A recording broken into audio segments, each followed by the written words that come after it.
Alaska's south coast is often thought of as a freezing place, barren of life and colored a drab gray by the cloudy atmosphere and the ice floes in the ocean.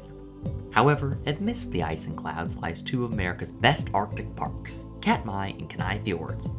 While Kenai Fjords is located just a short distance from the town of Seward, Alaska, Katmai is a remote wilderness which can only be accessed by sea taxi. Both parks offer a variety of adventures from bear watching to trekking over glaciers. Let's explore two of Alaska's south coast parks. Starting with Katmai National Park, one of Katmai's most popular sights to see in the park is a brown bear. Every summer and fall, bears line up at Brooks Falls in the Brooks Camp area to catch salmon as a tasty treat. Raised platforms along the river allow for visitors to view the bears from a safe distance, but it is important to remember that bears are wild creatures and should be kept that way. Please do not attempt to feed or aggress the bears as it disrupts their normal lifestyle. While bears are most often seen along the Brooks River in July and September, they can also be spotted in other select creeks and bays in the park, including Geographic Harbor and Moraine Creek.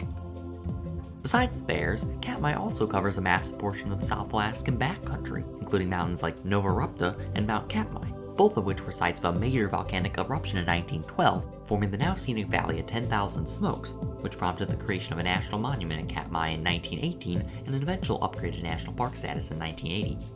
The major eruption affected nearby towns like Kodiak on neighboring Kodiak Island, as well as producing a caldera in Mount Katmai, which can still be seen today.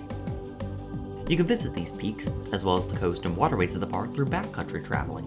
Due to having less than 5 miles of actual trails, visitors must chart their own routes through the Katmai wilderness via hiking or boating, making this park one of the best places to experience nature at its finest.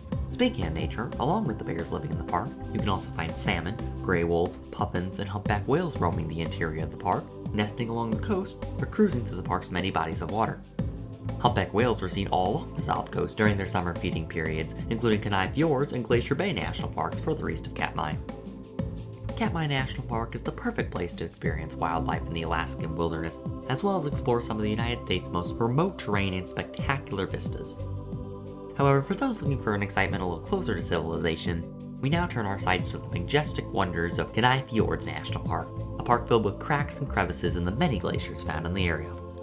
Perhaps the most famous glacier in the park is Exit Glacier, located at the eastern end of the massive Harding ice field near the park's official visitor center in the town of Seward. All hikes at the glacier start at the Exit Glacier Nature Center, which hosts exhibits about the glacier and the geography of the area. Short trails with good views of the glacier include the accessible Glacier View Loop Trail, a 1-mile loop near the bottom of the glacier, as well as a 0.6-mile non-accessible spur leading up to Exit Glacier Overlook, which showcases the icy behemoth in all its glory.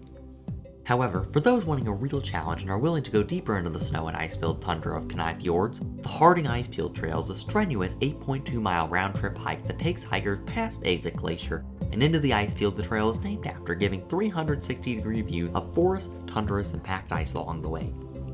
The environment is one of the main reasons why Kenai Fjords became a national park, with the area first being promoted as a national park in 1978, before becoming a national park in 1980 along with Katmai and several other parks as part of the Alaska National Interest Lands Conservation Act, a piece of legislation meant to promote protection of outdoor lands in Alaska.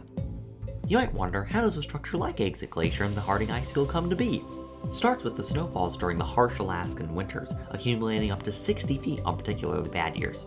Over the next 4 to 10 years after the original snowfalls, gravity and cool temperatures come back the snow, bringing the oxygen level inside the snow and ice compound to below 20%. These thick packs of ice eventually start melting and eroding, which can begin to form paths of water at their base, sometimes creating entire valleys in their wake.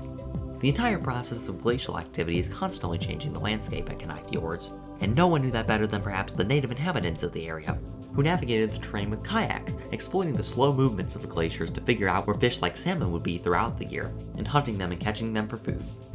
Both Katmai and Kenai Fjords National Parks exhibit the illuminating spirit of the national park system, a spirit that encompasses the land, animals, people, and determination of a country to protect some of its most beautiful, culture-rich, and natural places.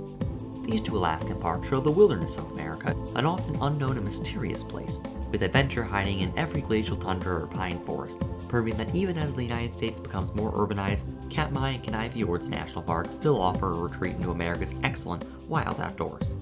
Thanks for watching, and we'll see you next time.